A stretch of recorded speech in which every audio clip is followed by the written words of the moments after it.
So, how do I use these raw, chunky materials to portray the complexity of human emotion?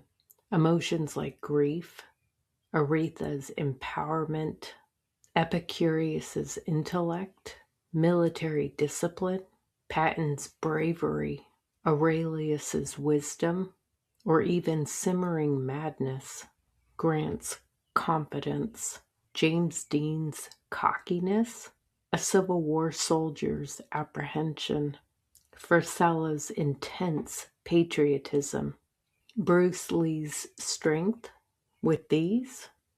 But don't worry, this isn't just another tutorial on color theory. It goes so much deeper than that. If you are drawn to art or portraiture, like I have been all these years, and you want to be able to capture the emotion in someone's eyes, it is not just about precision. But don't get me wrong, precision is absolutely needed with the eyes. I always save the eyes for last because, as you know, they say that eyes are a window to a man and a woman's soul. So it's like the whole piece has to be perfect, and I don't want to get any of the color or the outline or the pencil marks anywhere near the eyes. So I save that till the end. But what it comes down to, what is the most vital part of capturing human emotion in someone's eyes, are an intense and profound, almost obsession. When I came across various photos or websites or stories about these people, I became obsessed. I was like, wow, who is this person? I want to know what they did with their life. I read their biographies, I studied them intensely. And of course, the lighting has to be pristine. So I'll take a photograph. A lot of them are black and white, some of those older ones, or some of them are statues, like with my Stoic series of leaders. Those were just sculptures that I found online after searching and searching for the best photo that I could replicate these great men. And the reason I do it, and the reason I have to have that intensity, is to honor these people. So if you come across someone and you want to draw them, you absolutely must have an intense admiration or intrigue for the person. The precision of the work comes later. And I would say the number one thing that I would tell students over the years when they want to get better at making a portrait or drawing someone is to draw what you see. And I know I say that in other videos, but I can't stress it enough. When you're drawing an eye, you don't do the outline perfectly. It's not there.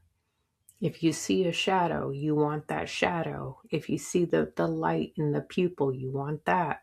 If you see a faint, darker green line around green eyes, you'll need a different color or you'll need to blend.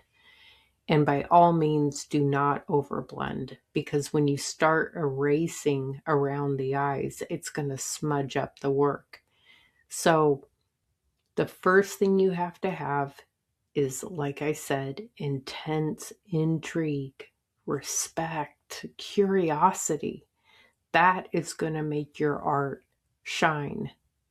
And on this Father's Day, I want to conclude with the human emotion of love from father and son. And I really tried to capture that when I drew Jesus a couple years ago. It was a scene from The Chosen, and he's looking up to his father, and he had like a joy in his eyes. And I, of course, paused it, took a screenshot, got my materials out, really worked on this because it wasn't so much about just another drawing of Jesus. I was trying to capture that human emotion because he was a human like us. Yes, he's God, but he was also a human like us. He got weary, he got sad, he got frustrated, but he had an intense love for his dad. So, for all the dads out there, happy Father's Day. You are so needed. You are so important in a child's life. So, happy Father's Day.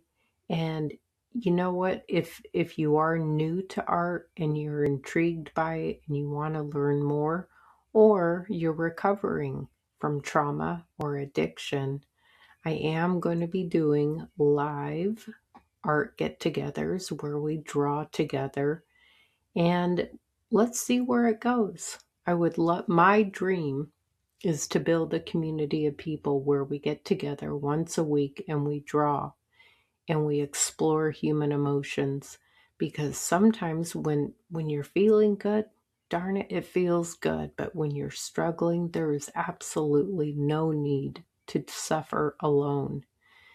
And art is a very cathartic and wonderful way to calm the mind, express yourself, and to get better. We always want to get better. So, happy Father's Day to all those living in past, and God bless you. Keep making art.